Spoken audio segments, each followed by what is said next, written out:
He's super smart. And Uh-huh. when he tries, he does really well. Math, reading, all that.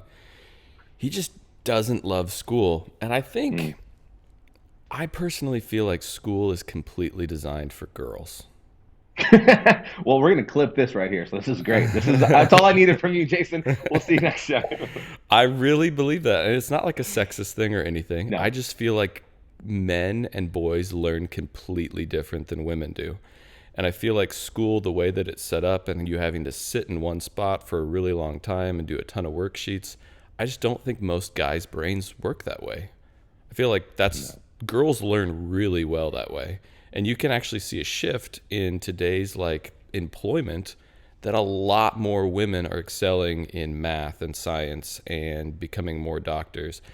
And I don't think it's because the guys aren't smart or they're lazy. I just think women learn a lot better in the way that schools are set up. And so he's smart. He hates sitting still, though. So it's kind of a chore Yeah. to get him to sit and do all the worksheets. And the jump from kindergarten to first grade and the requirement of like how much you have to just sit and work, it's a pretty big leap. And so he's still kind of getting Yeah. used to that whole aspect of things. Yeah, it's interesting what you said about how, that schooling comes almost easier for them. It's Jordan Peterson was saying how, when you look at professions, there's more females, not to generalize, but there's more females in professions like counseling and healthcare. No, my background is healthcare before I started doing YouTube. But there he kind of broke it down to that women are more into people and helping people, and guys are more into things, right? That's why Mm. we would go like, well, I want to see what the inside of a tennis ball looks like, Yeah. right? So it makes sense that there's no subject in school that we would find interesting except for lunch and PE, obviously, but that we would be like, I don't care what George Washington did, like across the Delaware. Like, but now as adults, now that we've kind of did things, experienced things, processed information, and start appreciating experiences and conversations, now you go, okay, well, why was the Civil War so huge? What was the big deal?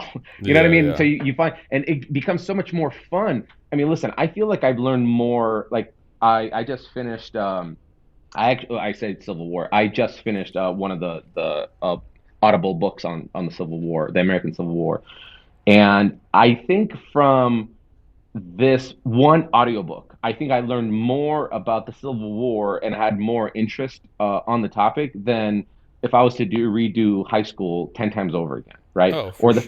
Or the fact that you can go and type it on YouTube, um, why communism fell in Soviet Russia. And you'll see a 30-minute, well done, almost documentary style, history lesson. And you'll walk out of that 30-minute session with the meat and potatoes and have a better finger on the pulse on the subject than by you sitting through this torturous class, period after period, month after month. That's just, I mean, there's more, I think for guys, there's far more efficient ways of learning, you Oh, know? for sure. Well, and I mean, I don't want to get into the political weeds of the whole educational system, but it's a broken system and somebody's going to have to fix it. I mean, there's so many things wrong with it as far as like the way that funding is dished out for most schools has a lot to do with standardized testing scores, which really limits the scope of teachers because they'd love to teach and make things more interesting, but they have to teach in a very limited parameter to get those standardized test scores up so the school gets funding. I mean, every big problem you ever encounter, you can probably trace back to money at some point. And I don't think education is any different. And Yeah. it's unfortunate, which is why I think we're seeing a huge shift in people graduating high school. Normally it was like you have to go to college. You want to be successful, college is the way. And I do think we're starting to see a shift from that into more of the trades, especially for men because that's how they learn better. And you can make really good money in the trades right now. Yeah, no, absolutely. I think trades used to be really frowned upon, I think back in the day. So I come from a family of blue collar workers like a lot of people. But I think now that I started my own business, which is this whole like media business, I think and because I follow accounts like I think it's Eric from mechanical something. He's a plumber. But like you see people on the social media world taking trades to like an elite level where Mm-hmm. the way they even like connect the circuitry or plumb everything, especially when it's like a tangled cable, cord mess, they treat everything as an artist essentially, right? Yeah. I have a buddy here locally. We're in Boise, Idaho. He is a teacher, an instructor at a local lineman school, and I love. I don't know anything about lineman work, but I would ask him about, what do you guys do? What's the whatever the ins and outs? And he would tell me that whether it's this transformer or whatever it is, and there'll be cables inside of it, that they teach them in school that this is your craft, you're a craftsman, you're an artist. So everybody would have like the way they would like connect, like run all the cables together. Everybody kind of has almost have their own like calling card. Like one guy, he does like a French braid system with this with the set of copper, and another guy will do this, over and under thing. Like so you treat it like as like a high level professional. And I have three kids. Two of my boys, one is just like my oldest brother. You're describing your siblings, and I couldn't relate to you more on that because I was the dummy of my family. My oldest brother was incredibly smart, and went got his master's and all that stuff. So school came very easy to me. With me, it came very difficult. So going into it's one of those. See, I'm losing like my train of thought right now. Spaz out too much.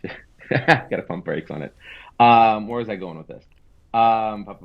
Schooling difficult for him or easy for him, difficult for me. Um, shoot, I forgot where I was going with it. But the whole point, I guess, I was trying to make is uh, there is there's a way to treat your profession. If you go, I'm just going to be a plumber and work for somebody else as a plumber, then chances are you'll get by and you'll live a happy life, especially if you kind of go like money's not important to me. I want freedom. But you can perform at a very elite level if you say I'm going to be a plumber, electrician, whatever it is, and then figure out how to scale that to be like a branding.